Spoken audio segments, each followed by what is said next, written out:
Hey guys, just doing a follow-up video here on the Alec Baldwin Pieta revolver issues. One of the common criticisms of the thing, other than the title of the video, on the previous one, was that, well, the FBI and other agencies inspected the firearm, and how would they have not caught that it was malfunctioning? How would it have passed inspection afterwards? Let me show you. So what we've got going on here is, if you saw in the last video, that there's a stiff trigger condition. Now, this stiff trigger is not actually caused by binding of the unit itself. It's caused by a slight warp of the pin that the trigger is riding on, and it's so subtle that I'll pull both of these screws out. This one is not warped. This one is.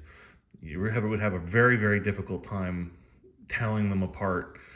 There's no material amount of wear to it. It's a very subtle warping, and the warping causes the trigger to bind. It's actually very sticky in there, and that sticky is set in this place. You can see that it's catching the hammer, but it's just barely catching the hammer, right? You can see that it's barely touching. But if here, sorry for the poor camera work. If the amount of tension on the screw changes, even subtly, which this is a lot more. See there, it's stiff. But if it were to change the alignment, right? And it just this is exaggerated. But now see how it's back to functioning. So if this moves by even like a couple of degrees, well, maybe not even that, and this could be caused by a number of different things, right? Like, this is tight, this is loose, so it's that much different in terms of see, you can start feeling the drag right there. It's just barely. But you combine a failing spring that's forcing it forward, which really is very subtle on these. Like when they first start to go, it's almost imperceptible. And you combine that with a slightly warped trigger pin, which is pretty easy to do on guns that get worked a lot but don't necessarily do a lot of shooting. Like, this gun's probably been cycled thousands of times, and honestly, I don't know if it's been shot in the last 10 years. It's very easy to set up a condition where that becomes slippy.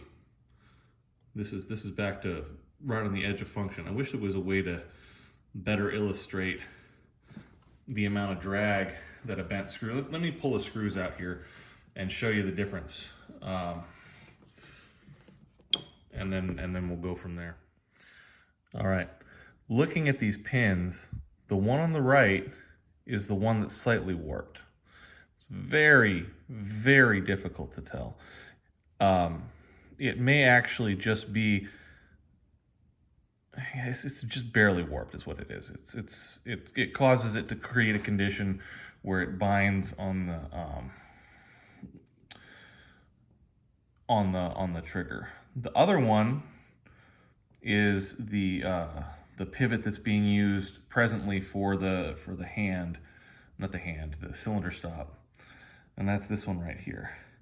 And you can see on the pin where there's a little bit of like surface wear, but that is nothing that would raise any alarm bells at all on an inspection from an authority figure. When they do an inspection, they're looking at the wear surface on the trigger sear surface. It's looking for wear or looking for damage. They're looking for outright broken or bent springs. They're not looking for like one that just doesn't have quite enough pressure. And they're looking on the sear surfaces of the hammer to see if there's any unusual wear, because as everybody knows, a single action revolver can't go off without pulling the trigger unless there's some kind of damage. Well, that's not technically true. Now, I'm not saying that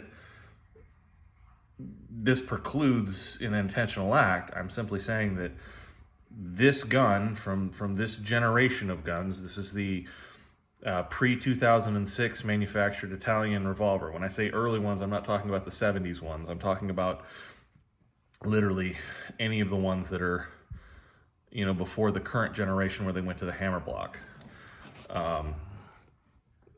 These have the potential and the metallurgy to be this.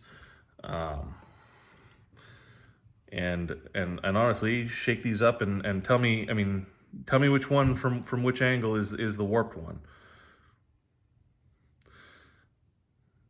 And that's all that it takes. It's a combination of a weakened flat spring, and the Italian single action armies have a reputation for coming from the factory with a weak flat spring, and one of these being bent. You know, it's just a function of the tolerances of the gun and how it has a tendency to bind.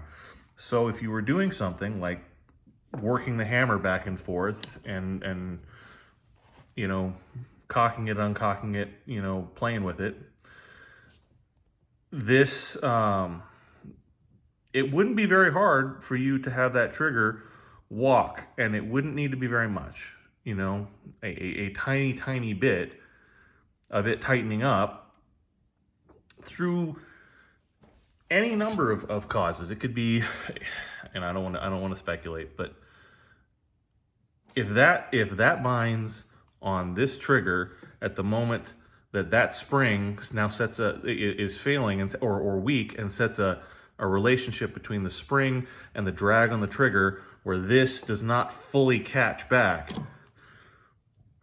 right? Then it's in a situation where you would be able to create a misfire, which would 100% pass inspection, because when this gun goes off, that's going to change the relationship between a slightly loose screw and and the trigger itself. Just the recoil of that changing would make that. And if you disassembled it for inspection, number one, are you going to notice a tiny bit of extra drag from a warped screw? I mean, you would need an optical comparator to tell these apart. And honestly, even then, it would be very difficult.